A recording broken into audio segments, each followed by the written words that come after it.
Good morning. I'm going to reshoot a few parts from yesterday because we had a little bit of faux pas with my dang on camera.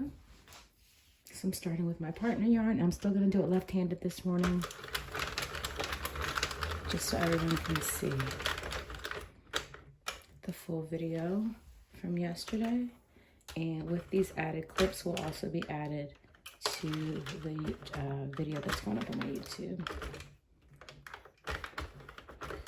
It's about 7 something in the morning, so I'm not going to be too incredibly loud, even though I'm kind of loud as a person in general. But baby girl's sleeping, so I ain't going to stress the girl.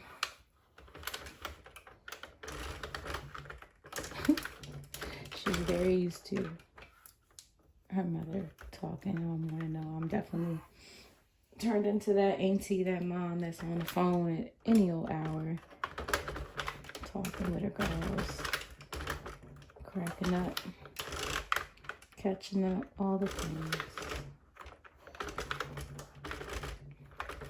So I'm sure at this point a lot of it is background noise to her. Alright, so I'm weaving it outside, inside, outside, inside, just like when we did it when it was right-handed. I'm back at the white peg here at the top. I'm going to thread my yarn through, make sure I get it popped into this loop part. Again, that is incredibly important. And I'm wrapping it around my leg, down at the bottom for tension, because again, my tension bar is broken. Using my right hand to help keep it sturdy. Go around a few times.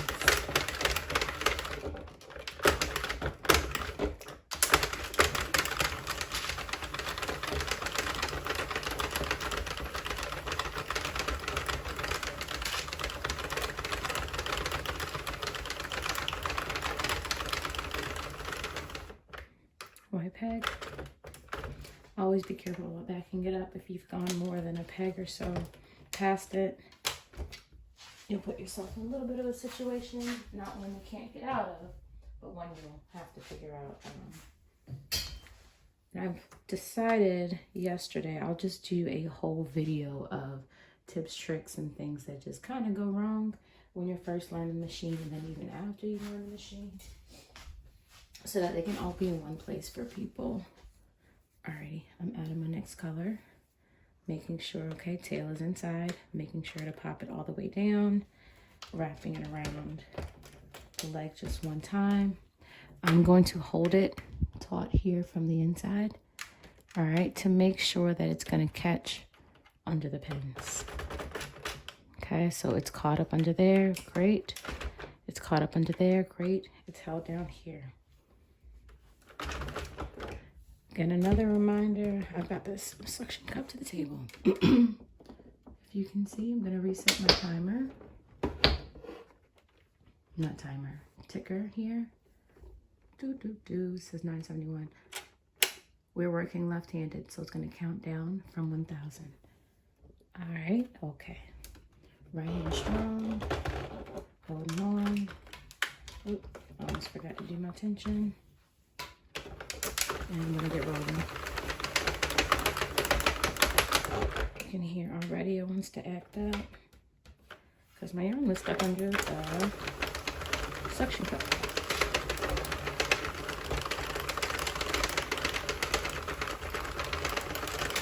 When doing the demo yesterday, I only did a strip of maybe, I want to say 17, and that didn't seem to give us enough to work with for me to show you guys how to release it.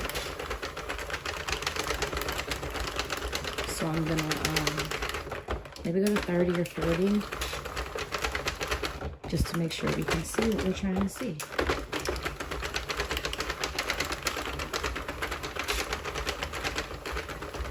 Also, you'll notice that it does run more smooth, so the table I was working on the majority of this video, and the majority of the video from yesterday, was a wooden table, so the suction didn't have anything to hold on to.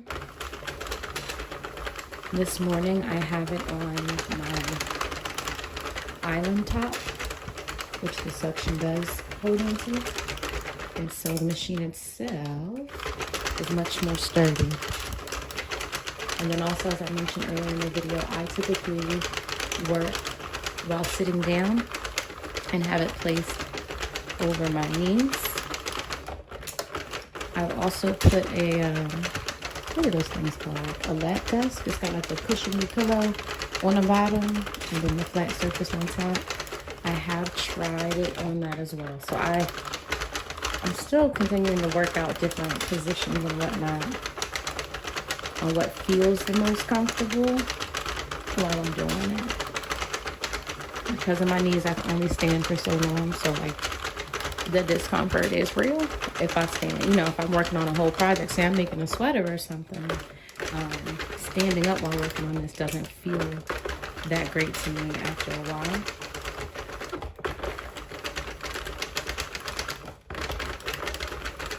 So it's just something that I personally have to be mindful of.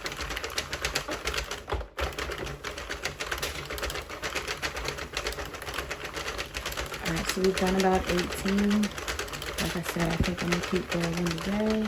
Go closer to 30, which means I'm looking for my counter to say 970.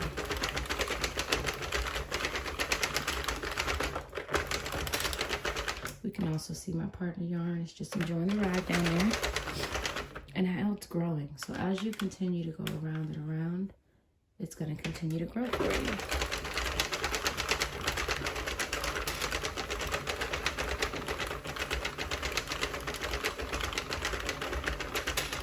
My cousin says anything you focus on changes. And so as this yarn is focusing on itself, it's changing, it's growing, it's evolving. Deeper than crochet, right? Okay, we are at 274. Not 274, 974. So we're almost there. And I'll show you all on the counter as well. Also see, like I said, it's a much smoother ride when the surface is completely down with the get down. 972. Camera's being funky. That's okay. Alright, where we at? 970. Okay, so I'm going to make my way. Oh, fun fact. So keeping your partner yarn in the middle also helps you track where that first peg is going to be. It'll minimize the potential for you to roll past it. So I know once I get back around, once this bad boy kind of goes around, I'll be getting ready to get to the white peg. Right? See it, see it, see it, see it, see it. So I'm really not even gonna, here we go. White peg, how we know? We just know. How will they know? How will you know? Alrighty, and let's look at our counter.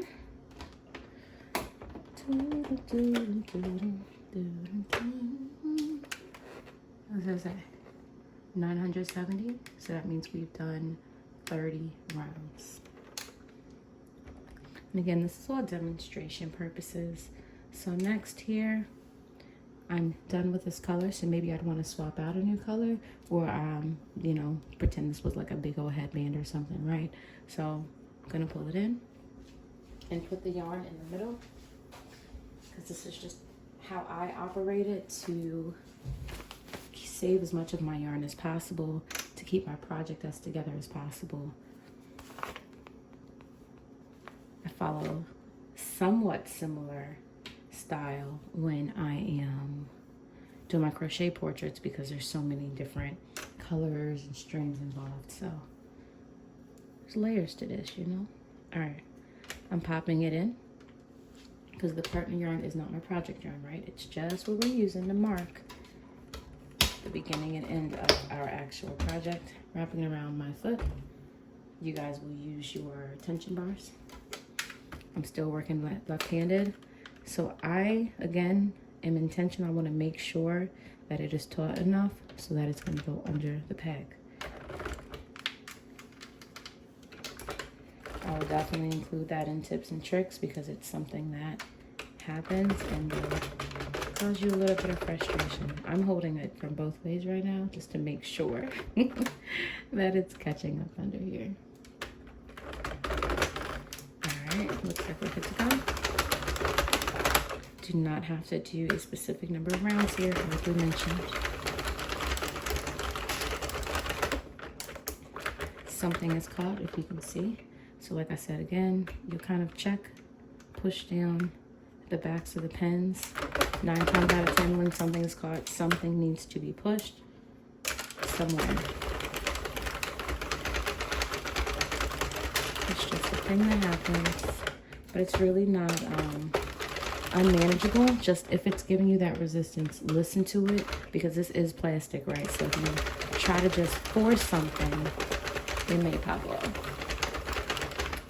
We're not trying to see that. Okay, so again, it's continuing to build. Imagine if you're making a hat, it's just gonna keep growing there for you. Continuing to build. I know I'm coming up to my white peg, right? Because I can see all the tails. I can see all these final spaces.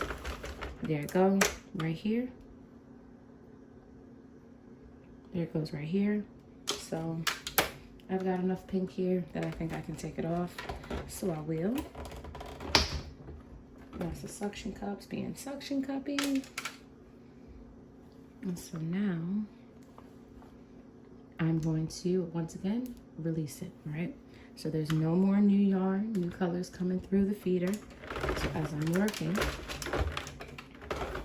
I'm going to continue in the same direction, and it is going to release itself. So we've gone around once without any yarn, right? So this next round, it's going to start popping off completely.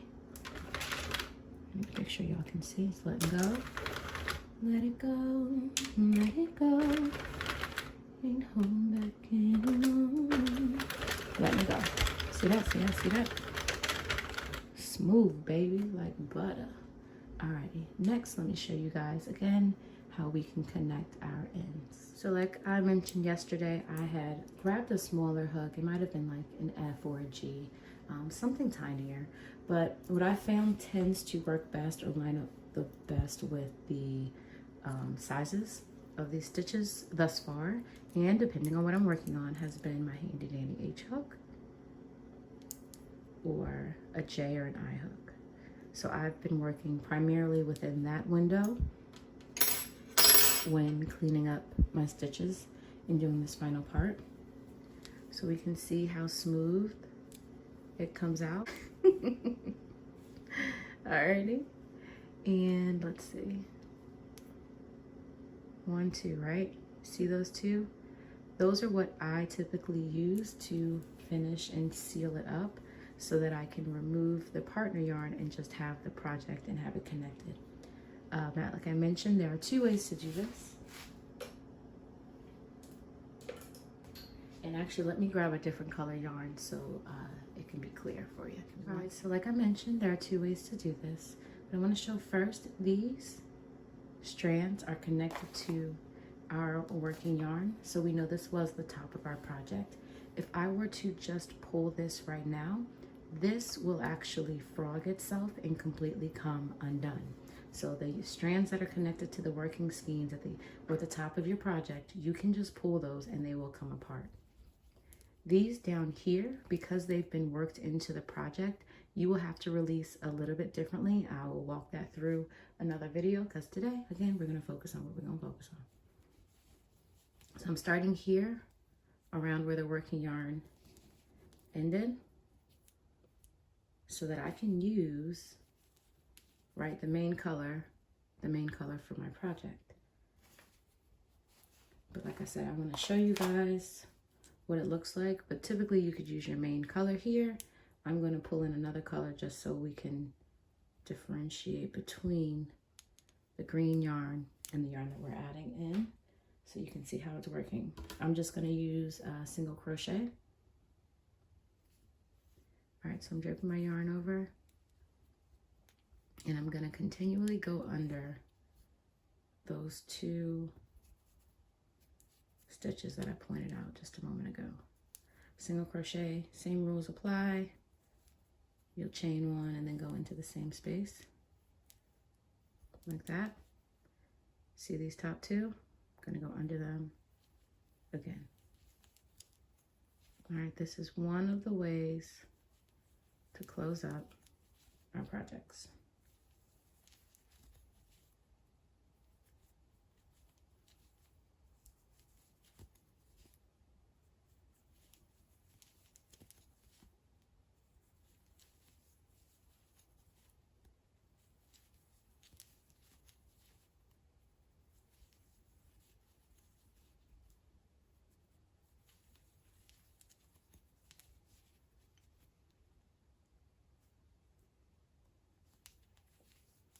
Just like that. You're gonna work all the way around.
Can y'all hear the birds in the background?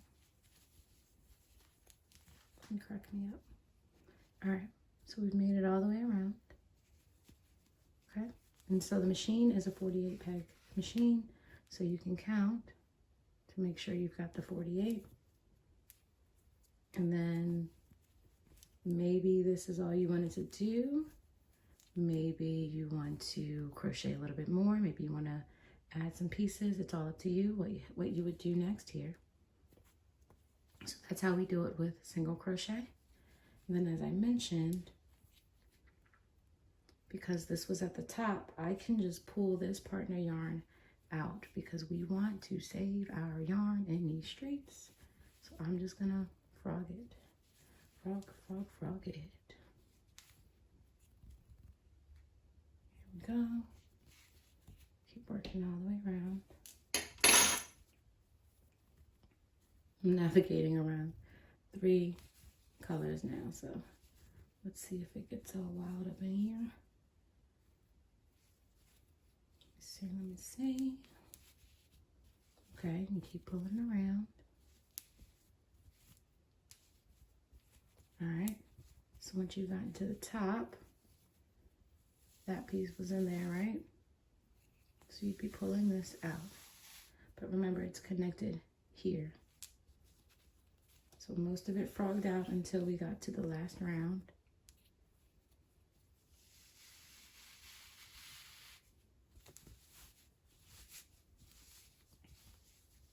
Which would be pretty to leave here too. You'll also be connecting this right here, but I want you to see, let's make sure you can see it. Because you're being difficult.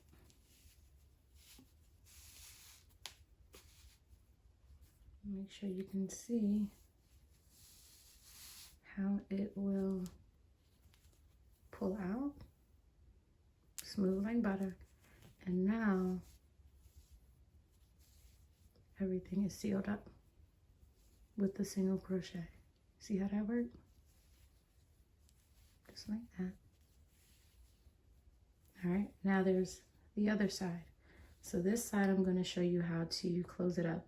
Once again, with what I demonstrated yesterday, which is just with the, and I'm switching hooks for no particular reason, just, you know, we demonstrating things in these streets. So once again, you can see how that looks. So if you do it this way, you definitely want to start where the tail is. And what you're doing is inserting your hook into the top loops and pulling them through. So we're just going to slip stitch all the way around using the top loop.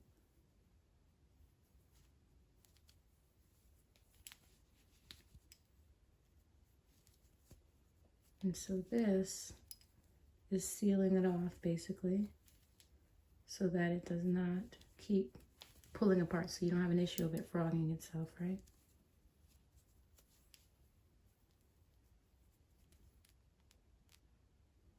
Tip and tricks, always let your hook dance. Always let your hook dance.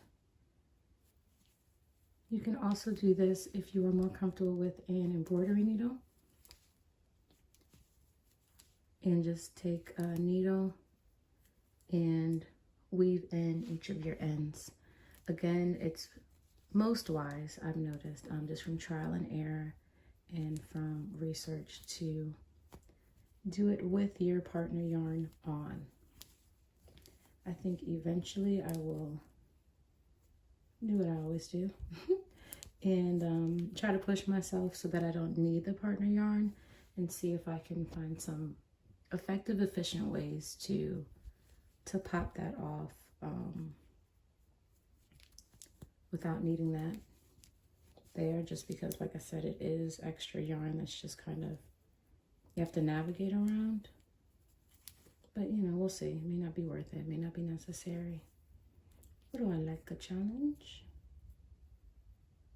Okay, see, it's a little bit tight, so it's pulling the yarn closer as we're sealing it in, locking it in. So I'm having to go up under to grab the next loop to loop and pull it in.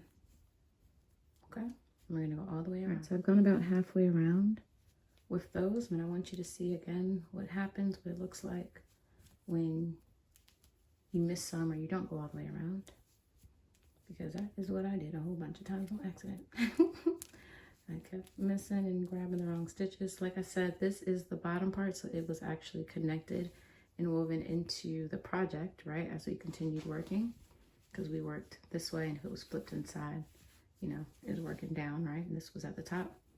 So these, you'll pull them, and as you pull, you can see it coming out, but it's not exactly releasing itself. But when you pull it, you can find the strand that is ready to come out, and you'll pull it out and then repeat. So again, pull it, pull it, pull it, pull it, like that.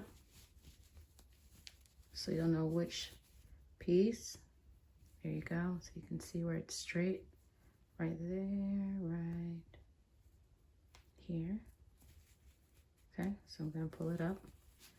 And I believe, let's see if it'll cooperate with me.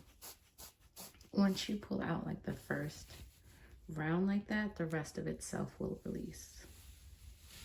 Let's see if it does that for me today.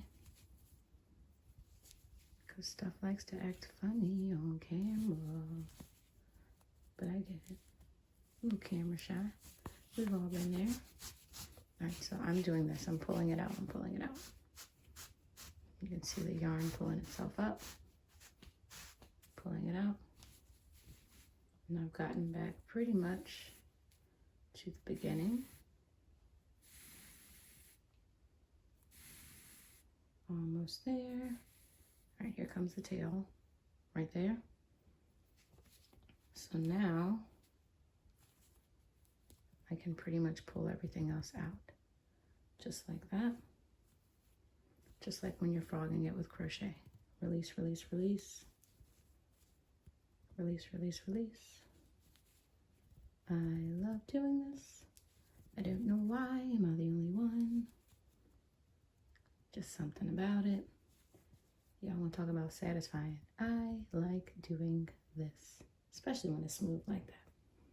All right, so the ones that we slip stitched are tight here and provided us with a nice clean seam. And the ones we missed are loop-to-loop right there. So if and when you miss them, because it's gonna happen,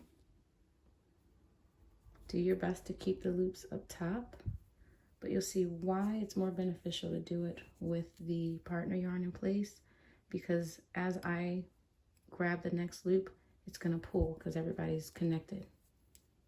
So I'm gonna go and grab this one as best I can. And so if you find yourself in this situation, take your time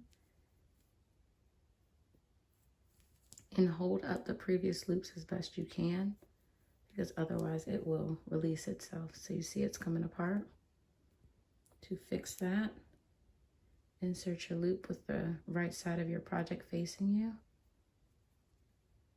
Go underneath of the round above, slip stitch it back in, and then repeat underneath, slip stitch it back in, just like that. We're gonna work around. I don't know if that paused or not. My phone just said you're at 10%. So we're gonna get ready to shut this down. But I wanted to make sure you guys got a chance to clearly see this, because my camera definitely, well, not even the camera, it was the tripod yesterday. That felt a little bit tired. It's been getting overworked lately, but that's your job. No, I need to, I don't know. I'm not sure what to do about it. Let's see if maybe there's an issue with one of the screws or something. There is always a way to fix it. Okay, so I hope this was helpful for everybody. If you have questions, feel free to DM me. If you are interested in one-on-one classes, they are always available, primarily for crochet. I would like to finish mastering this a little bit more before offering classes for knitting machine as well. But again, if you have questions, I got you, because I'm a teacher at heart. It's just what I love to do. And I really, really enjoy learning this. And I'm so excited for all the future projects that we can make together. Okay, I'm working all the way around. All the way around. We're almost back to the beginning, where I want to show you why it's important to start right next to the tail for this. We're almost there.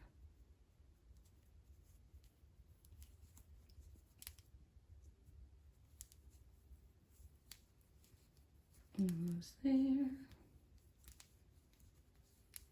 All right.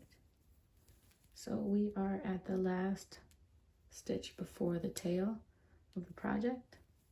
So you start going, to the left of it if you're right-handed, and obviously to the right if you're left-handed. And then at the end, you just pull the tail in. And that allows you to connect the rest of your work. And so just like that, it's connected. Now I do want to also show, these were completed while the partner yarn was still on. These were completed when the partner yarn was not still on. They are both still uniform, but personally, I feel like these are cleaner and these face up versus when you're doing it and making some corrections, it's looking at you a little bit more. See that? But it is all locked in. All right, so this side, we added a color and we used single crochet. On this side, we slip stitched all up in these streets. All right, everyone, thanks for hanging. Happy crocheting, and I'll see you all next time. Bye.